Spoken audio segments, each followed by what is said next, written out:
Hello, Dr. Naraniecki from the Millis Institute at Christian Heritage College, and this is the second part of the lecture on T.S.Eliot. One thing that I like to draw attention to about Eliot is the particular some of the particular features of his poem, The Wasteland, and things to look out for that can help first-time readers get into the poem. So it is very daunting, it is difficult to get into. I remember as an undergrad, I think we looked at T.S. Eliot's The Wasteland, but perhaps we just had it read to us, and we quickly looked at it, maybe one section in a tutorial that went for an hour. Basically, we probably devoted 20 minutes to it. We're not going to do that here. We're going to use the whole 3 hours of the lecture this week on this particular poem, and we are going to unpack it stanza by stanza, line by line, word by word, and we are going to really try and get into this poem. Okay, so the first thing to notice is that he dedicated it to Ezra Pound, who he regarded as the better craftsman. So basically, what Pound came along and cut out whole sections of this poem. This poem was originally much longer, and Pound really cut out a lot of it in a way that. I mean, a lot of people would find that someone going through something with the red pen and striking out this, that, and the other. Some people often don't like that kind of criticism, but it shows what a person T.S. Eliot was. That he realised after Pound went through his draft that what came out of it had the kind of the voice, the rhythm, the cadence, the feel that was more him than almost what he could produce by himself, which I think is almost quite interesting. That that even in this there's kind of a intersubjective or interpersonal aspect. The fact that it took more than one person to produce this work, even though really. I think all credit should be given to T.S. Eliot here. One thing you notice is well, even though in the last video I spent a lot of time on referring to his particular conservatism and traditionalism, when it came to his work, he's very interesting in that he's highly schooled, highly learned in classical languages and all sorts of areas. However, he like Virginia Woolf, he really does throw out the rule book. So he is very radical in the sense of not conforming to, say, traditional sort of 18th century or Victorian norms about poetic form. He's not doing it Edgar Allan Poe here. He's really transacting around all conventions, as lawyers would say. So, and in doing that, he is like Virginia Woolf. He is highly experimental. So we see a level. The last 3 weeks we looked at Kafka, we looked at Woolf, and now we're looking at T.S. Eliot. All three were highly experimental. All three were playing with the subconscious and unconscious in ways that haven't been done before in literature. All three were at a meta level playing with the particular genre from within. In a way that hasn't been done before. So I think so there is a kind of it's not a tension, it's a I think it's a dichotomy. I think that's the best way to put it, between the high scholarly references the kind of obscure scholarly references you'll find in elegies, traditional elegies. Think of Goethe's late elegies. Mixed with the introduction of things like the vernacular, Cockney vernacular, in a pub scene, spoken by low individuals, prostitutes or whatever, something like that. So you have that kind of the high register and the low register interspersing, it's simultaneously sort of switching, and I think that can throw readers off, particularly first time readers, because I'm not too sure how to approach it. They say initially it starts out with a quote in Greek and Latin, so it makes the effort to start the Latin quote, which has within it a Greek quote. So already you're on the back foot, thinking, this is a high traditional conventional Western poem here, and then he breaks into German at one point, and then there's a pub scene. I mean, it's just so like Virginia Woolf. He's there's something, I don't know if. I mean, Virginia Woolf aimed to throw the reader off. I don't know how much he was really aiming to confuse or throw the reader off track by these switches in register between high and low, esoteric and popular culture.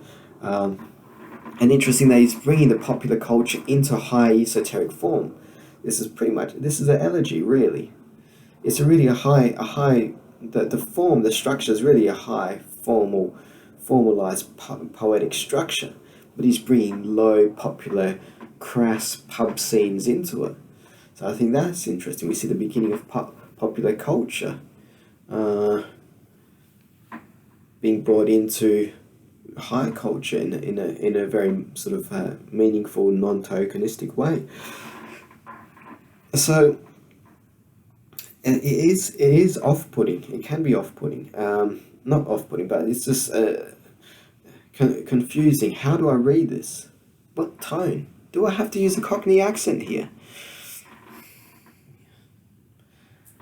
And the German too. I mean, even the kind of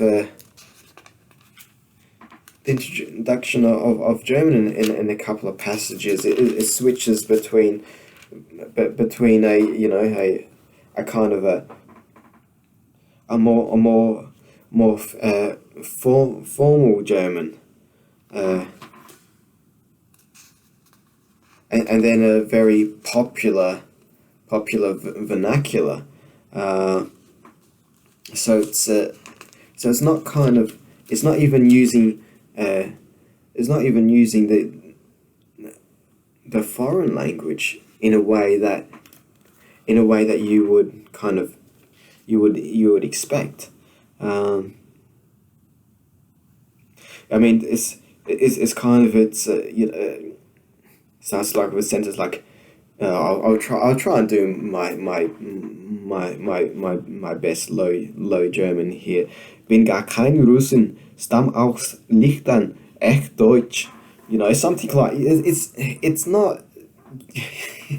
It doesn't belong in Goethe. Let's just say that. You can imagine someone with a little beer in their hand or something, saying, "Oh, I'm not Russian. I'm from Lithuania, but I'm German." That kind. It's not. It's nothing profound, and sometimes you have this tendency when you see something in a foreign language to assume it's profound. That's why it's in that, because it has an ineffable, intranslatable aspect to it. No, this is just very mundane. The kind of thing you hear on the next table in a cafe or the Kneipe, next to you. But he's trying. But you can see by doing that, he's cultivating a mood, putting you in a place. Uh, and then after that, the German after that then he puts in some really formal German from Wagner's Tristan Isolde and Isolde. So frisch weht der Wind der Heimat zu, mein irischer Kind, wo weilst du? So that's it's so it's kind of he's using high and low registers, not only in English but also in German, which is kind of interesting. We can see themes here, also reflective of. I mean, the earlier week we looked at Gogol and his his famed work on. We didn't look at Dead Souls, but we looked at the Overcoat, and we see similar themes here of the kind of the dead existence of low bureaucratic functionaries and the office grind of city life. So let me just read a short passage. Unruled city, under the brown fog of a winter dawn. A crowd flowed over the London Bridge, so many, I'd not thought death had undone so many.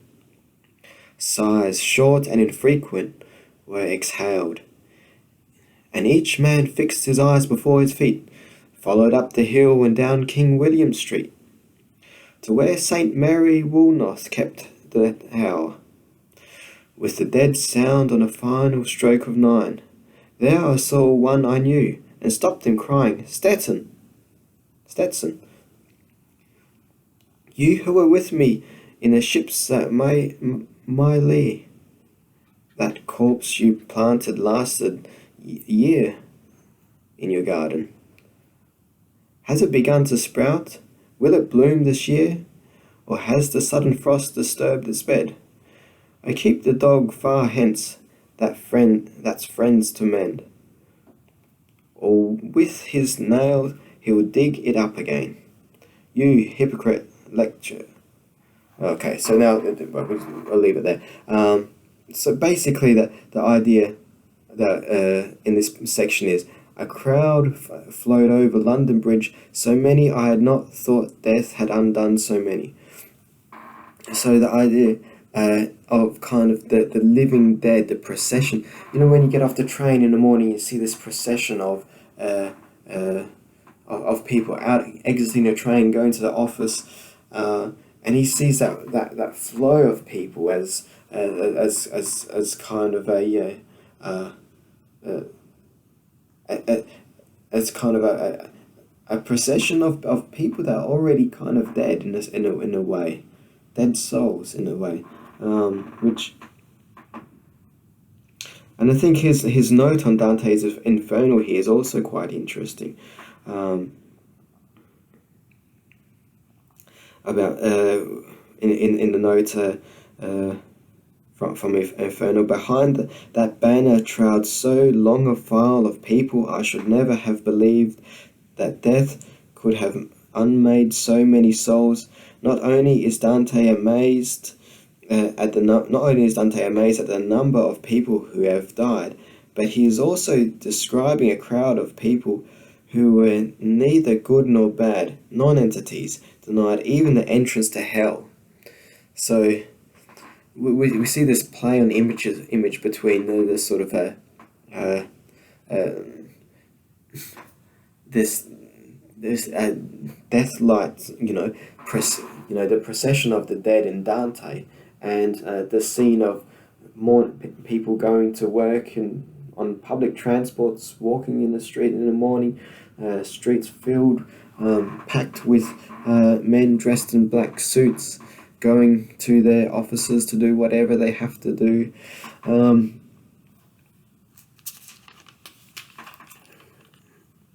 So I thought that was interesting to compare that to the Gogol, and even the Tolstoy reading we did earlier this semester, The Death of Ivan Ilyich. Okay, so we see. I'd like to give an example of also the switch to a lower register, and I'll try reading this again.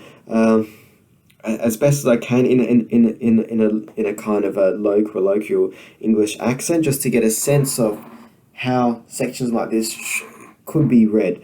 I don't do it very well, but I'll just try and give a sense. When Lil's husband got demobbed, I said, I didn't mince my words. I said to her myself, "Please hurry up, it's time." The voice of the barman.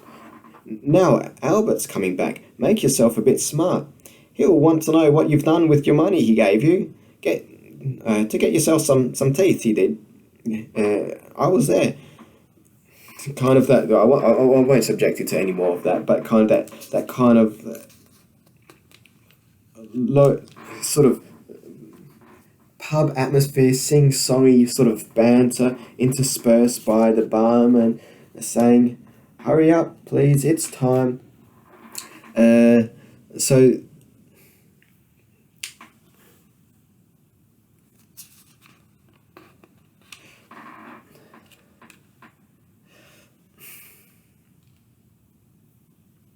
there is that kind of, and it's almost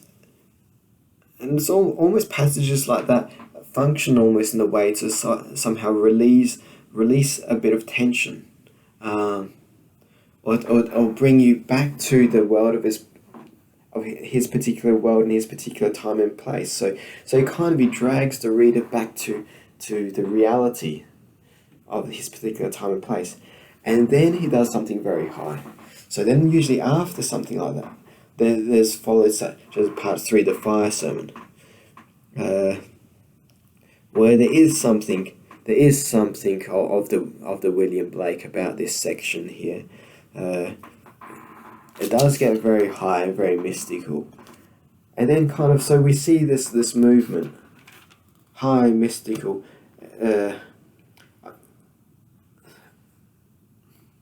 of a register that's intensely serious about the particular project of this poem. And in sort of saying something about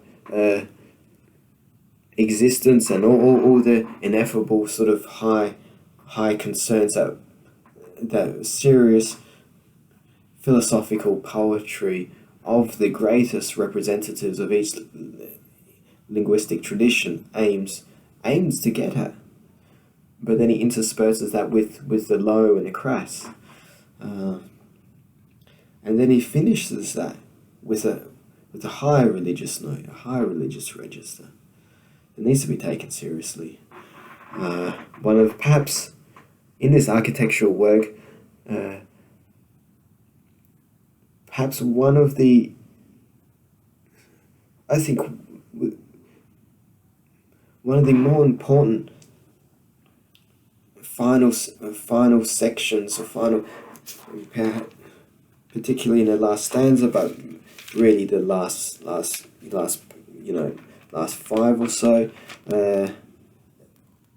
in 20th century Western literature. But here he's introducing Hindu terminology.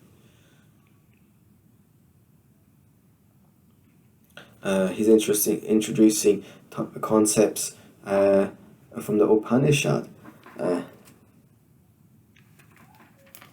and he's finishing it as well in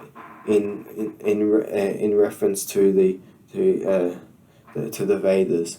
So with their final 3 words, Shanti, Shanti, Shanti. So it's I mean, you could almost, the purpose of the final three Shanti is almost you could say it's in the Western tradition it is the Amen, or in the Jewish tradition, and the iteration of that three times perhaps also has a structural symbolic significance as well. But the fact that someone from the Western tradition, a conservative tradition, Anglo-Catholic, someone who became Anglo-Catholic nonetheless, finished this poem on a high religious note, drawing on Eastern religiosity and spirituality. I think there's something very interesting in this, and something not to be dismissed. And for people who think that advocating advocating sort of Western civilization and Western culture and the Western classics and a Western canon is somehow an exclusionist project, an ethnocentric project, really don't understand the Western canon. That the great literary and artistic figures of the West for the last few hundred years have been immensely interested in Sanskrit and Pali, in Hinduism and Buddhism and Islam, in other non-Western traditions. We can go back and we can see that in Schelling. We can see it in a German idealist. We can see that in Schopenhauer. We can see that, and we can see that again in T.S.Eliot. It's all through the Russian classics as well, Tolstoy and yeah. So it's yeah. So really, it is important to really unpack and take seriously and to spend time with figures like T.S.Eliot, because what you realize is that they're gems of the Western literary tradition. Do not belong to the West. They belong to the world, and they're not about the West. Well, not only the West. They speak to a particular, this particular sort of needs and circumstances, psychological needs, particularly of the West at this time. But you can also see them speaking to global concerns, particularly now during a global pandemic and the unease and the disruption that's caused. I think someone like T.S.Eliot also speaks to that as well.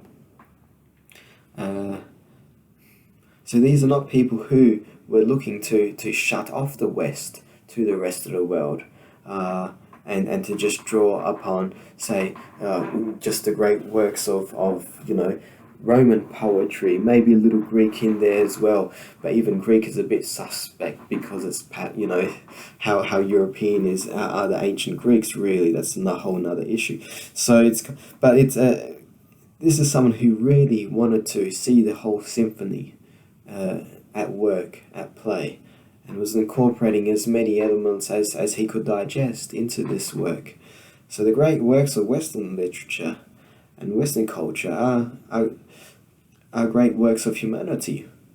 They are inclusive of, in this particular work, of other of traditions that go well beyond the West. That the West has, through people like T.S.Eliot, sort of taken on aspects of it, that has made room for these aspects. So it is global and really universal. When the West in relation to T.S.Eliot and Europe even, but really the concept of the West in relation to T.S.Eliot has something very global about it, in its ability, in the way that T.S.Eliot takes these aspects and then situates them within the particular concerns and needs of Europe at that time.